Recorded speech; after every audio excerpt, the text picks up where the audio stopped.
ಒಬ್ಬರ ಮನಸ್ಸನ್ನು ನೋಯಿಸುವುದು ಸಾಧನೆಯಲ್ಲ, ಒಬ್ಬರ ಮನಸ್ಸನ್ನು ಗೆಲ್ಲುವುದು ಅಥವಾ ಅವರ ಮನಸ್ಸನ್ನು ಪರಿವರ್ತನೆ ಮಾಡುವುದೇ ನಿಜವಾದ ಸಾಧನೆ. ನಾವು ಹೆಚ್ಚು ಚಿಂತಿಸಿದಷ್ಟು ಬದುಕು ಗೊಂದಲಮಯವಾಗುತ್ತೆ. ಆದ್ದರಿಂದ ದೇವರೇ ನಮ್ಮ ಭವಿಷ್ಯ ಬಗ್ಗೆ ನಿರ್ಧರಿಸಲಿ ಎಂದು ಬಿಟ್ಟುಬಿಡಿ. ಪ್ರತಿಯೊಂದು ಬದಲಾವಣೆಯ ಹಿಂದೆ ಬಲವಾದ ಪ್ರೇರಣೆಯೊಂದು ಇರುತ್ತೆ. ಜೀವನದಲ್ಲಿ ಎಲ್ಲವೂ ಇದ್ದಾಗ ನಿಮ್ಮವರು ಯಾರು ಎಂದು ಗೊತ್ತಾಗುವುದಿಲ್ಲ.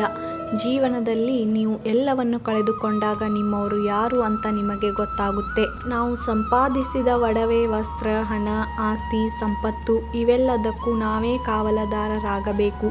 ಆದರೆ ನಾವು ಸಂಪಾದಿಸಿದ ದಾನ, ಧರ್ಮ, ವಿದ್ಯೆ, ಪುಣ್ಯ ಇವೆಲ್ಲವೂ ನಮಗೆ ಕಾವಲಾಗಿರುತ್ತೆ. ಧರ್ಮದ ಏಟು ತುಂಬಾ ಭಯಂಕರವಾಗಿರುತ್ತೆ. ನಮ್ಮ ಸಂಗ್ರಹವಾದ ಪುಣ್ಯ ಯಾವಾಗ ಮುಗಿದು ಹೋಗುತ್ತದೆ ಎಂದು ನಮಗೆ ತಿಳಿದಿರುವುದಿಲ್ಲ.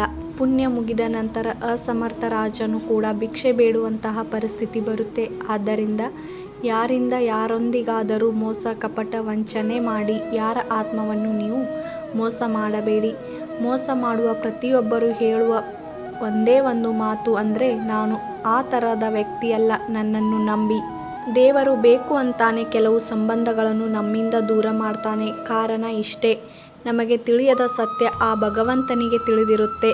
ಮನಸ್ಸಿಟ್ಟು ಕಲಿತ ಅಕ್ಷರ, ಮೈ ಬಗ್ಗಿಸಿ ದುಡಿದು ತಿನ್ನುವ ಅನ್ನ, ಕಷ್ಟಪಟ್ಟು ಸಂಪಾದಿಸಿದ ಆಸ್ತಿ, ಇಷ್ಟಪಟ್ಟು ಮಾಡುವ ದೈವ ಭಕ್ತಿ ಇವೆಲ್ಲವೂ ಯಾರನ್ನು ಯಾವತ್ತೂ ಕೈ ಬಿಡುವುದಿಲ್ಲ.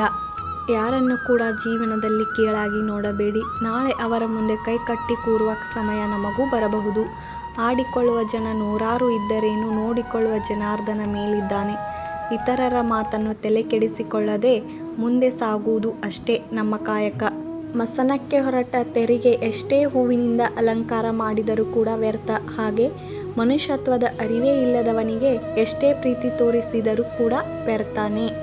ಕಾಲಚಕ್ರದ ಮುಂದೆ ಎಲ್ಲರೂ ಒಂದೇ. ನೋಯಿಸಿದವರಾಗಲಿ, ಪ್ರೀತಿಸಿದವರಾಗಲಿ, ಬೈದವರಾಗಲಿ, ಬೈಸ್ಕೊಂಡವರಾಗಲಿ, ತೆಗಳಿದವರಾಗಲಿ, ಹೊಗಳಿದವರಾಗಲಿ, ಮೇಲಿದ್ದವರು ಕೆಳಗೆ ಇಳಿಯಲೇಬೇಕು.